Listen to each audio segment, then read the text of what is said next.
El Señor esté con vosotros. Y con tu espíritu. Lectura del Santo Evangelio según San Marcos. Gloria a ti, Señor. En aquel tiempo los escribas que habían bajado de Jerusalén decían: tiene dentro a Belcebú y expulsa a los demonios con el poder del jefe de los demonios. Él los invitó a acercarse y les hablaba en parábolas. ¿Cómo va a echar Satanás a Satanás? Un reino dividido internamente no puede subsistir. Una familia dividida no puede subsistir. Si Satanás se rebela contra sí mismo para hacerse la guerra, no puede subsistir, está perdido. Nadie puede meterse en casa de un hombre forzudo para arramblar con su ajuar si primero no lo ata. Entonces podrá arramblar con la casa. En verdad os digo, todo se les podrá perdonar a los hombres los pecados y cualquier blasfemia que digan, pero el que blasfeme contra el Espíritu Santo no tendrá perdón jamás. Castigará con su pecado para siempre. Se refería a los que decían que tenía dentro un espíritu inmundo. Palabra del Señor. Gloria a ti, Señor Jesús. En la primera lectura se nos muestra hoy lo que es la conquista de Jerusalén. Durante muchos años, los primeros reinos, el de Saúl y la primera parte el de David, y toda la época de los jueces, pues Jerusalén era zona pagana, no era de Israel, ni mucho menos. Y es David el que conquista a Israel, precisamente, es fecha fácil de acordarse, el año 1000 antes de Cristo. Ese año David conquista Jerusalén y ya pasará para ser la capital del reino. Todavía al principio no llevarán allí el arca, no hay todavía templo, y tardarán en hacer el templo, lo hará su hijo, no lo hará David, pero ya empieza la historia de Israel desde Jerusalén a partir de este momento. Mientras que el Evangelio de hoy, fijaros que Jesús va enseñando con hechos, no nos va enseñando todavía lo que predica normalmente, pero empiezan los ataques y de los ataques pues hay enseñanzas, aunque sean de forma indirecta.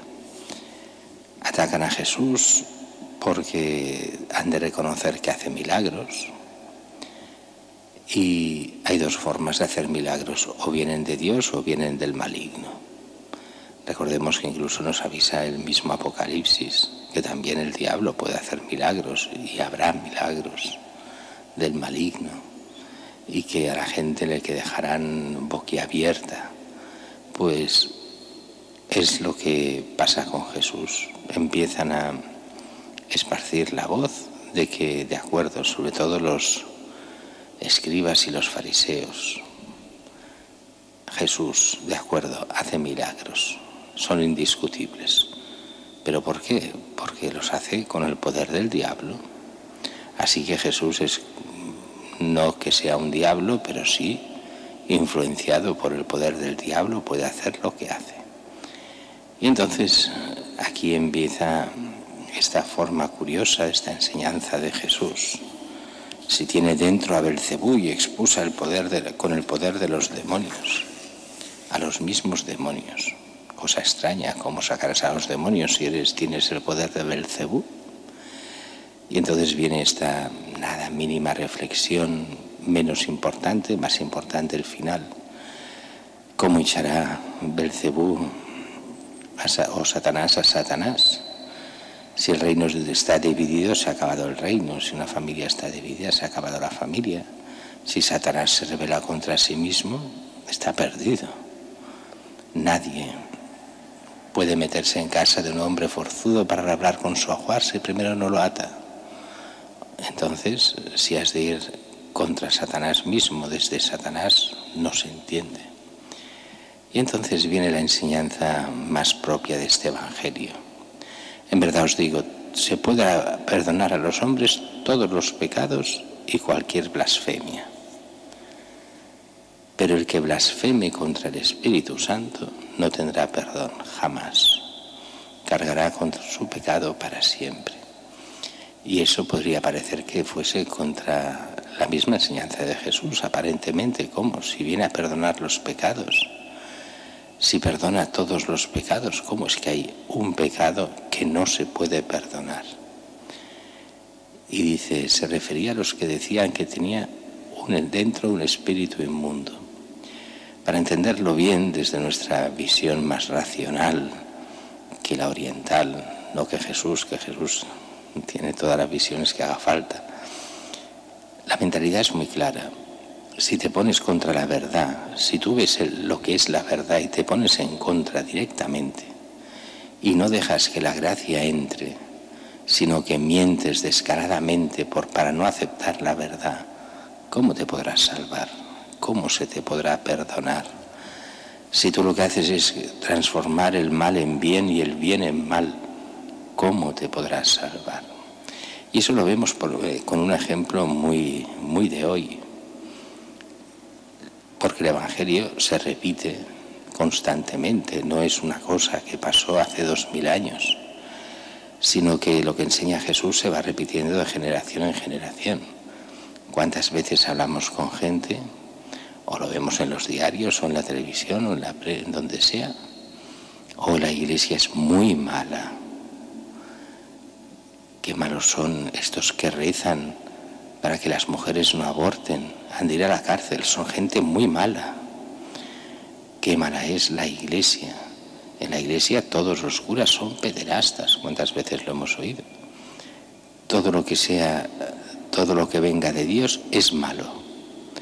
Todo lo que viene de puras tradiciones humanas, o para ser más exactos, neotradiciones, nuevas tradiciones que son simplemente ideología, toda la ideología de género, todas las ideologías, esas son muy buenas y el hombre las ha de seguir.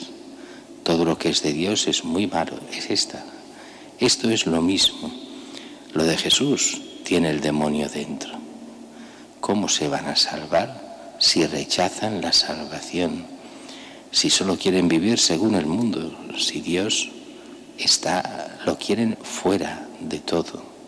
Lo mismo que pasa con Jesús por parte de algunos, lo mismo que pasa en nuestra sociedad por parte de muchos. Es el pecado contra el Espíritu Santo. Te das cuenta de que aquello es el bien, pero lo has de negar por pura ideología, porque te conviene, porque tendrías que convertirte, porque no te interesa. Y entonces todo eso es malo.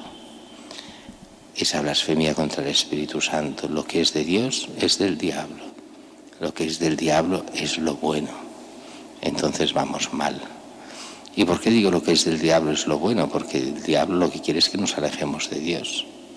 Y cuando nuestra ideología nos lleva a abandonar a Dios y dejarnos llevar por unos principios, que no se le tendría que llamar principios, pero es igual, que son precisamente contra Dios, ¿cómo podemos convertirnos?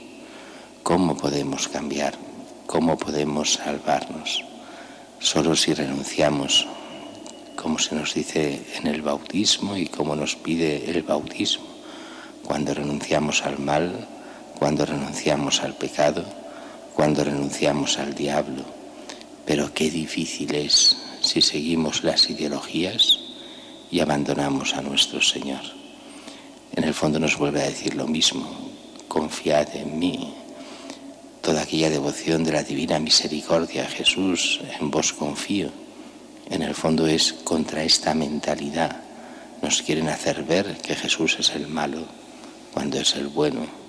Nos quieren llevar por las sendas del pecado cuando Dios quiere llevarnos por las sendas de la gracia y la vida eterna.